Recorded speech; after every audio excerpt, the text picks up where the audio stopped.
Hello, welcome to Art Literacy for Lake Grove for April of 2024. This is Teresa, one of the Art Lake coordinators at Lake Grove Elementary, and I'm excited to share with you today our artist for this month, which is Winslow Homer. Homer is an American painter, and he lived from 1836 to 1910. He's an American realist painter, which means he painted in a realistic style, and we'll talk a little bit more about that. This presentation is for K through fifth, so same content, but obviously, as always, if you need to modify it for your specific classroom or for what level you think is appropriate, feel free.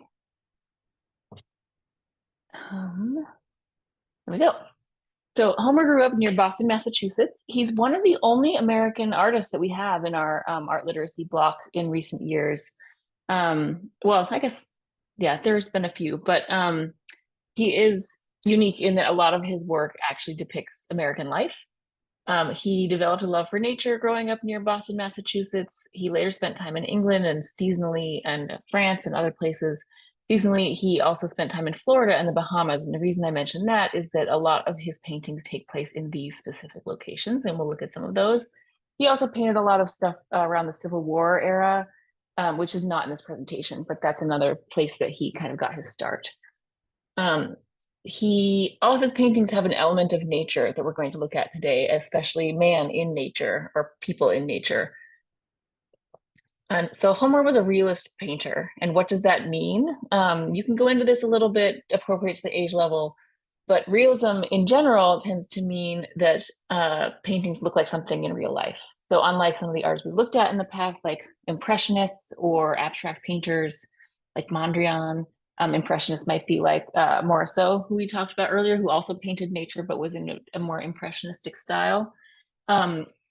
Instead, Homer is painting in a realistic form, like way, which kind of looks, you might think of it as like looking like photographs or the way that things look in real life. But it's also a movement that we're not going to get into too much, but realism is a movement that focused on depicting everyday life and finding meaning in depicting that versus a more idealized version. You think about Botticelli or others who are trying to show the ideal person, the ideal look and beauty. That's not what this is about. He wanted to really capture the realism of the way that people lived and the way that they had to deal with challenges and moments of joy in their life. So this might mean painting people having fun, facing danger, or working hard. And we're going to see pictures of all of those in this presentation.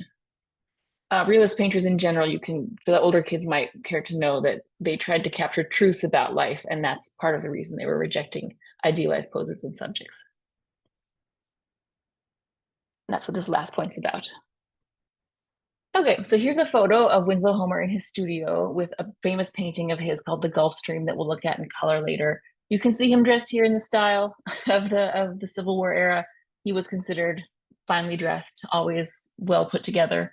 But he was very private. He was popular in his day. His paintings were very popular, but he didn't really allow a lot of photographs. So this is one of the photographs you see with him in his studio with his nearly completed painting, The Gulf Stream. And his paintings always told a story, and he preferred for the work to speak for itself. So in a letter to an art critic about the meaning of this painting, he once wrote, "You asked me for a full description of my picture. I regret very much that I have painted a picture that requires any description." Because in his view, you should look at the photo and the painting and be able to discern what he's trying to say in terms of a story, even though it's a single frame. Fun fact is that Homer was very close to his mother, who was an amateur watercolorist and taught him how to paint. He did not have a formal education in painting. His family could not afford that.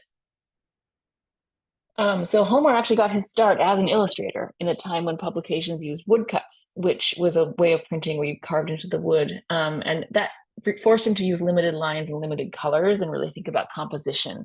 And you can see these elements in future paintings of his. So you can ask, this is an illustration that was used in Harper's Weekly, which was a widely subscribed magazine during the Civil War. You can ask the class, what do they think is happening here? No real wrong questions, but obviously I think they're on a boat. The ship is moving, rocking. And why do you think you feel that? Like, how do you as a viewer feel that when it's a still painting, a still woodcut that is? It's the diagonal lines and the perspective and the angle of the composition make it seem a little unsteady and it seems like it's really in motion. And that's Really interesting. We're going to see a lot of that throughout these works. So in his early painting career, Homer favored the themes of pastoral scenes, meaning calm, kind of rural scenes, or Americans enjoying themselves at leisure. So you can see this is one of those paintings. Although he lived in New York City for a time, he spent his summers on the shore with the affluent, meaning well-off, wealthy Americans, or even the emerging middle class of the late 19th century. And so he painted those kinds of scenes. So you can notice in this painting, it has a carefully planned composition like the other one. If you flip back to this, like there's some similar angles, even though it's very different subject matter. The white of the women's dresses catches the eye. That is similar to Morisot. But the lines lead your eyes around the painting, and the lines and shapes provide a sense of movement. This painting was one of in a series depicting this country school and the timeliness of spirit of childhood. It's called Snap the Whip. It's very well known. It's iconic Homer depicting American life, and it received high praise when it was first exhibited. He was a very popular painter, as I said. You can notice the figures in the foreground, the light coming from overhead to create the dense shadows in the ground, and the bold but limited color palette. It's very green, reds, oranges. And then the lines of the legs and arms and the hills are implying motion. Again, you see diagonal lines. You'll see them all over the work. So you can ask optional questions if you have time. Do you think the boys are having fun? Does this painting make you want to play outside? You can kind of get the sense of the feet in the grass. It's a very visceral painting. So after the Civil War, which we skipped over all those paintings here, Homer traveled to Virginia to see the results of emancipation, meaning when the slaves were freed. And this painting portrays formerly enslaved people with warmth and dignity. It doesn't show them bent over with their backs breaking. It doesn't show them sweaty and unattractive or unbecoming. Picking cotton was hard work, but he painted these women standing upright and really gave them a little more dignity that way. So you can notice how he captured them in a candid moment as a photojournalist might. They're not posed, they're not, they're just kind of in a moment of their own.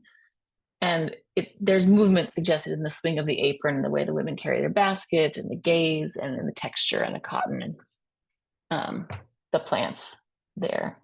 There's a lot of social commentary about this piece that's very interesting, but we're not going to get into that in this presentation. If you wanted to look it up, you could.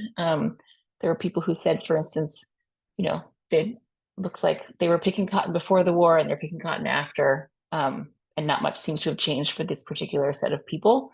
And that is where realism is not just always realism. Sometimes there's politics in it, but I don't have that in the notes. You don't have to get into any of that. So this painting was completed during the 2 years Homer spent in the north of England when he left the United States to kind of explore more about what the painting world was all about.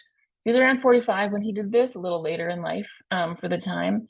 And while he was there, the theme of his paintings changed from this like light kind of pastoral rural area to kind of idea to more dramatic and heroic themes that are harsh or dreary life that upended and took over the lighthearted views of Americans enjoying themselves.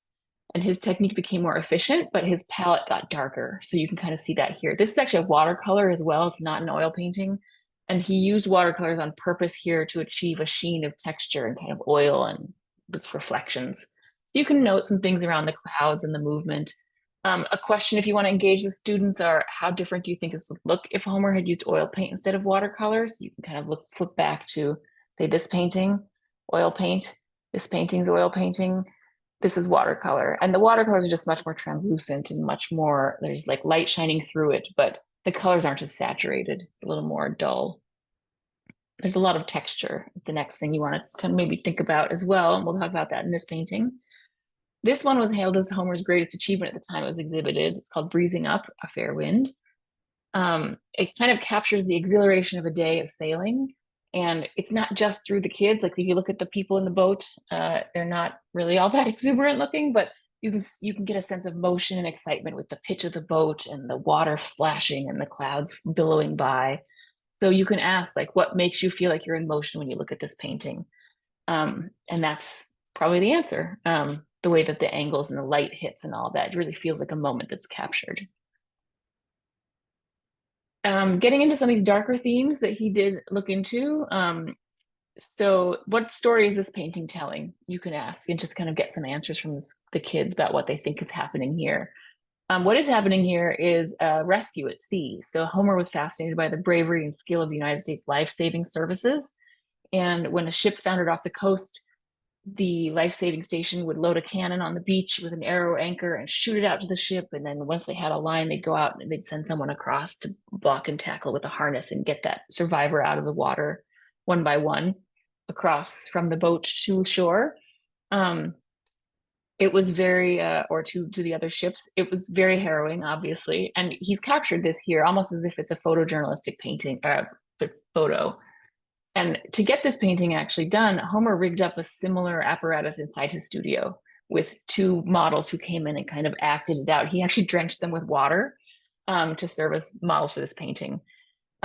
This painting was super popular at the time. It was not like anything anybody was doing, showing this moment of life, so full of life and daring. And it sold for $2,500 the day it was exhibited in New York, which was a lot at the time. And the theme was just so controversial, and people at this time in the U.S. Preferred scenes that were kind of pleasant. And this is not that. This challenges that notion with the disaster. So here you can kind of see he moves on through from his practice of telling a story through a detailed scene to a very simple composition. There's not a lot going on here. They're just centered right in the middle of the canvas. The sea is perilous and living, and just a setting behind these two people. But you don't get, a lot of other setting the way you did with that painting with the kids, where there's a barn and you can kind of imagine what they're up to. In terms of technicality on this painting, you can notice lines that create movement, the dark and light contrast, the pop of colors that add drama, and then the texture and the waves. And at this point, you can start talking about the waves. We're going to do a seascape scene for our art project, so you can mention some of this in this presentation. So shortly after returning from England, Homer chose a home and studio in Maine. I don't know how to pronounce it. Prout's Neck, perhaps? Prout's Neck. I can look that up. And out in England, his neighbors were, because he was living on the coast, his neighbors were stoic men and women who lived off of the sea. So he painted a lot of these scenes where they were, there's people in boats making their living in this perilous situation with really dramatic light and lights and darks and water and all of that. And so perhaps because of the recent death of his mother, this painting is realistic, but also gets pretty dark, takes on a darker quality. You can ask, does this scene look calm or active, and why? Another question I'm going to put into the notes here is about the water. And if you notice the water in this, like, is it just blue?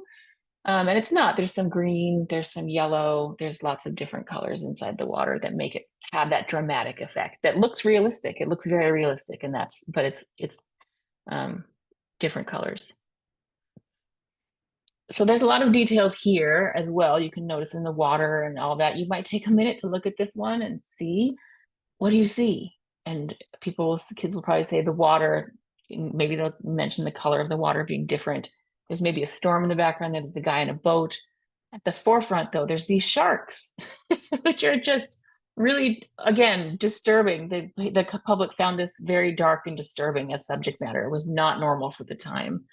But you can also point out, technically, there's some shapes in here that are interesting. There's the angles. There's a lot of triangles.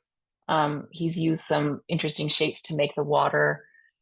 Yeah, and this is a painting called The Gulf Stream. We talked about it earlier at the beginning, and this is actually a real place. So it's not invented. It's not something he made up or an idealized thing. He's trying to depict the way it feels to go across the Gulf Stream, which is a strip of water that's actually lighter looking, and it's visible against the darker ocean. That's depicted with reality here as well. And he would vacation off of Florida and Cuba. So he crossed the Gulf Stream many times, and it can be a harrowing journey across that stretch of water. Okay, getting towards the end here. This is Homer's largest canvas. So a fun thing to mention is that it's 5.5 feet wide. It's longer than most of the kids in this room are tall, maybe excepting the 4th and 5th graders. Again, he's capturing a moment almost as a photographer would. There's no people in this one, but it's like just a moment that you can capture. He's captured the fox in motion. And if you pay attention closely enough, you can also ask what else is in this painting. Up in the right, you don't notice it right away are these crows. They might be hard to see on the screens in the classrooms, but they're these big ravens or crows up at the top, blackbirds in the right corner. And the diagonal lines imply movement. There's a lot going on here that are similar to his other paintings, even though there's no boat here. There's a little bit of ocean you can kind of see off. You see the waves back there.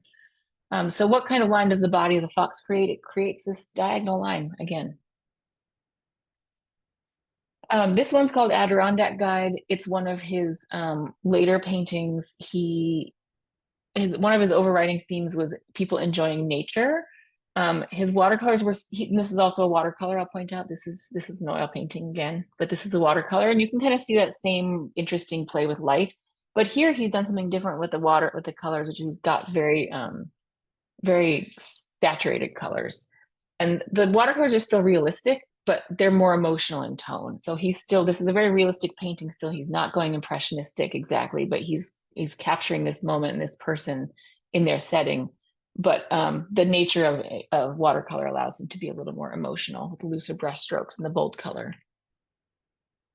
Here's another watercolor. Again, I mentioned he vacationed off the coast in tropical places. So this is one of those where he might have spent time in Florida, Bermuda, the Bahamas, and this is a wall off of the seacoast there, where he let the environment basically influence him. So whereas it was darker, and he's feeling very dark in these places off the coast, and after his mother had passed, and his paintings were very dark. Here, this like brighter. He's letting the light of this space in. So you have vibrant colors, wider brush strokes, and different light, letting the paper show through, which is another thing that we can do in our art hands-on demo. You can let the paper show through a little bit. This one was also painted in the Caribbean. It's not as colorful and bright, but notice some things like the movement. How can we tell the wind is blowing in this scene? The lines of the palm fronds and the grass leaning to the right. And then the light. Has anyone ever been on a beach? You could maybe lead with this question. Have they been on a beach on a cloudy, windy day? Is the light like this? Or no, what's it like? It's like this. It's almost interesting in that the light can sometimes suck the color out of everything when you're on the coast and it's cloudy. So it's washed out and subdued, and you see that here. So this one, we're just take a look back at the ocean waves because it's kind of one detail and a lot of other content in each of these. So you can notice some colors in here. Again, colors other than blue. What do you see? There's some yellows and reds and oranges, greens. Notice the textures. They're kind of splotchy and rough. Notice the sense of movement, the waves and the water splashing, and how that's achieved through grouping of blotches or lines and things like that. So that's actually the extent of this presentation for the lesson. And the next thing we'll do is the hands-on, which is a textured seascape. I'm going to record that one separately and post it separately. So thank you.